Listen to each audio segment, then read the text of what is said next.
Bonsoir à toutes et à tous. De nouveaux affrontements ont secoué l'Est de la République démocratique du Congo ce dimanche 13 avril.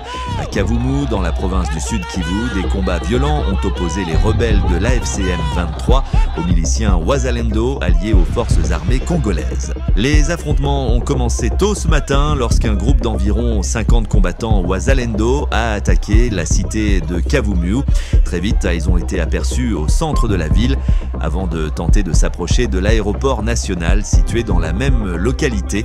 Des échanges de tirs nourris ont alors éclaté avec les rebelles de l'AFC M23. Le bilan provisoire fait état d'au moins 6 morts.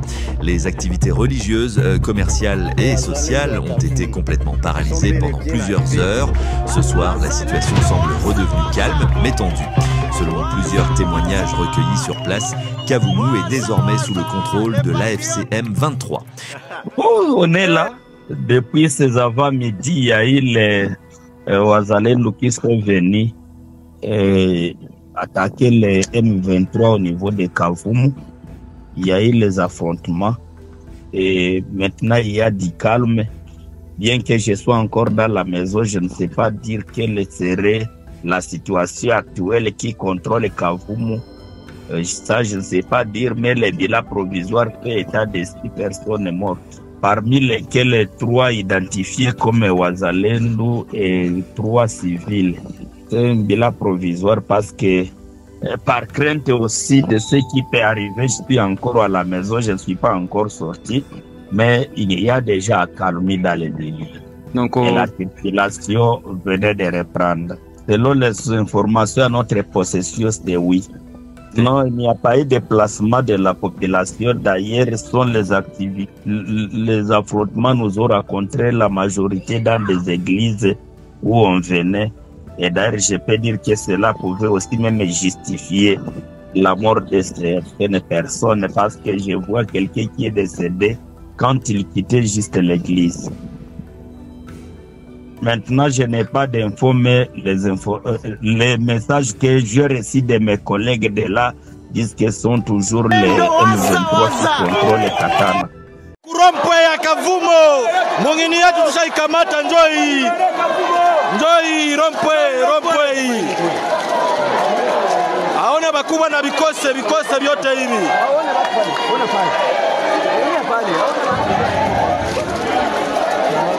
Rompwe ngamba ya aeroporo kule. Hapa kuni rompwe. Balikuwa na wazatu hatoshimama tena hapa. Ndio hivi leo. Les Wazalendo à Kavumu, ils sont bel et bien arrivés. Wazalendo, waza,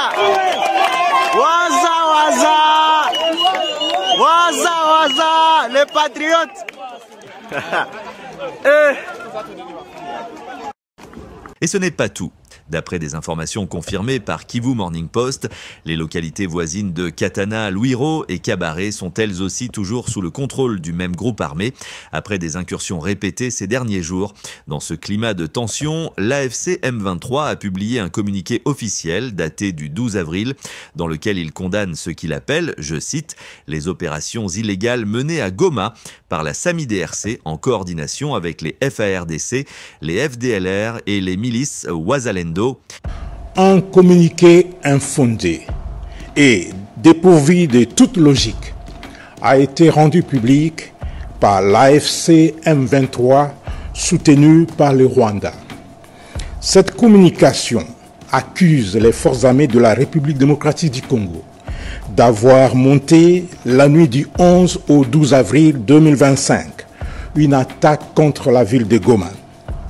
À ce sujet, les forces armées de la République démocratique du Congo tiennent à donner des précisions objectivement vérifiables suivantes à l'opinion nationale et internationale. 1.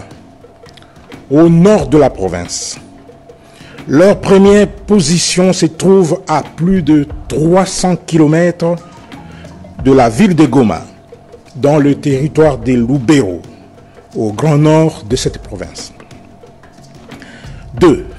À l'ouest de Goma, les forces armées de la République démocratique du Congo sont en pleine défensive dans le territoire de Walikale.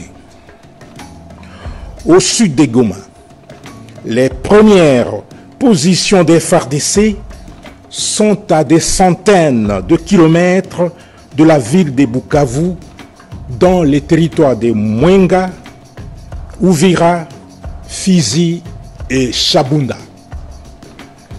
Le communiqué de l'AFC M23, taillé de toutes pièces, est en réalité un scénario sciemment monté, non seulement pour camoufler et justifier les tueries quotidiennes des civils dans la ville de Goma, mais aussi et surtout pour manipuler l'opinion et également satisfaire leurs appétits criminels.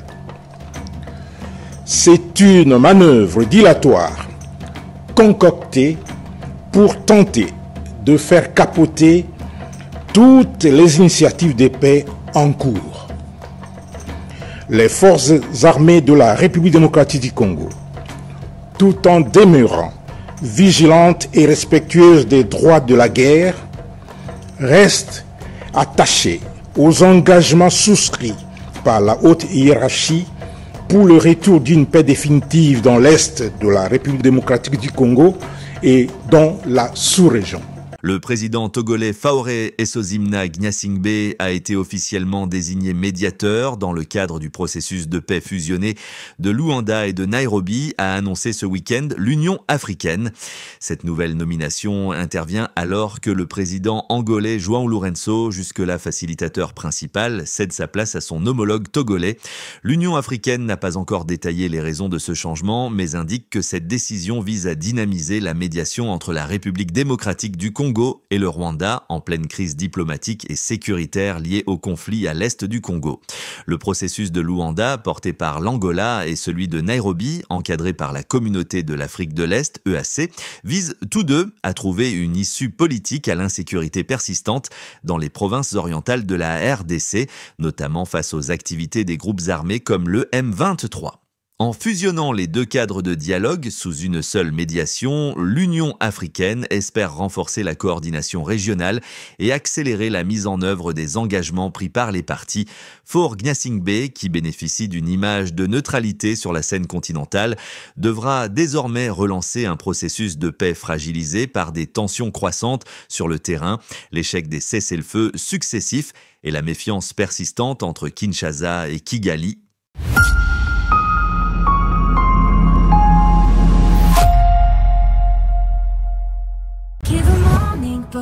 L'information pour éclairer et changer les